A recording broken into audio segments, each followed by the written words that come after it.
This administration can't even give us a straight answer as to why we launched this preemptive war. The president says we had to strike first because an Iranian strike was imminent. Meanwhile, the Department of Defense conceded there was no evidence of an imminent Iranian strike. Some told us this war was about nuclear weapons, but 6 months ago, we were assured our last strike on Iran decimated their nuclear program. So which is it?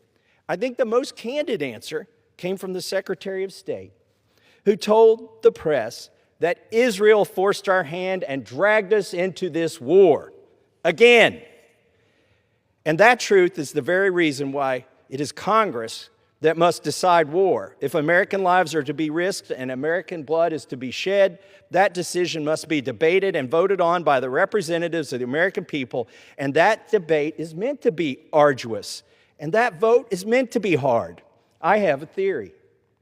I think my colleagues don't want to go on record because we have a terrible track record of meddling in the Middle East. They don't want their name associated with this when it doesn't turn out well. But Congress cannot be bothered with its constitutional duty because for many in this chamber, it's easier to simply allow someone else's sons and daughters to be sent to combat without their vote. And to be clear, we aren't even here to declare war today. All we're voting on is a war powers resolution to reassert the Constitution, that Congress must decide questions of war. And if Congress wants war, then the Speaker should hold a vote to declare it. 6 Americans have already died for an illegal war that no one in this country wants. 900 to 1,000 people in the region have died. U.S. embassies all over the region are under attack. Thousands of Shia Muslims in Pakistan right now are protesting, a Shia insurgency targeting the United States in the works. Iranian missile and drone attacks have hit targets as far away as Cyprus. Oil prices up by 9%. Gasoline prices, their largest one-day increase in 20 years. Natural gas prices up 45%. The region is in chaos. American consumers are paying the price. And for what? We still don't even know the reason for this. Donald Trump has taken America to war without authorization, without explanation, without a strategy or an exit plan.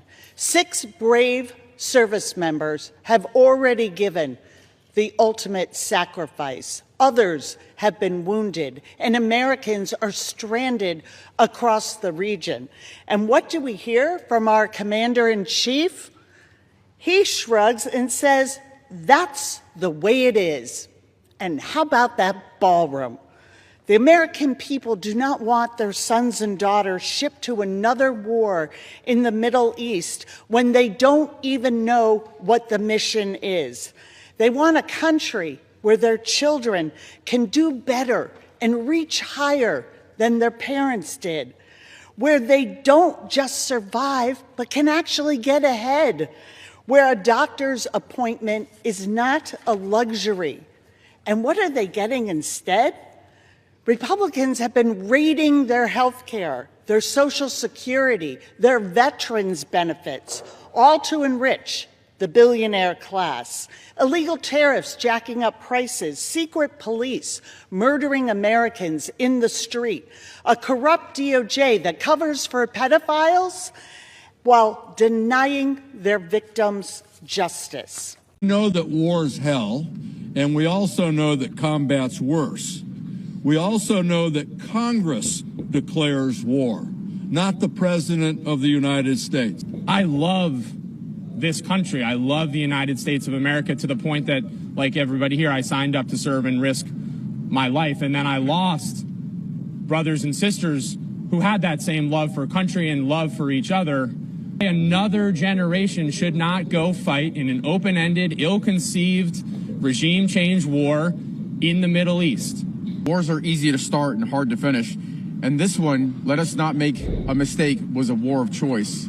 Can you look the American people in the eye, people of fighting age, and say this is something you should be willing to risk your life and die for? And what I see out of the Republicans and this president, they haven't even tried. We don't know the administration's goals. We don't know the plan for the day of, and we definitely don't know the strategy for the day after. 6 U.S. service members are dead, and Donald Trump has signaled that more casualties are coming. That's acceptable to him. As long as Donald Trump is alive, seems like a good trade. The math works out, a good deal, the art of the deal. This isn't a war for America. This is Trump's war for Trump.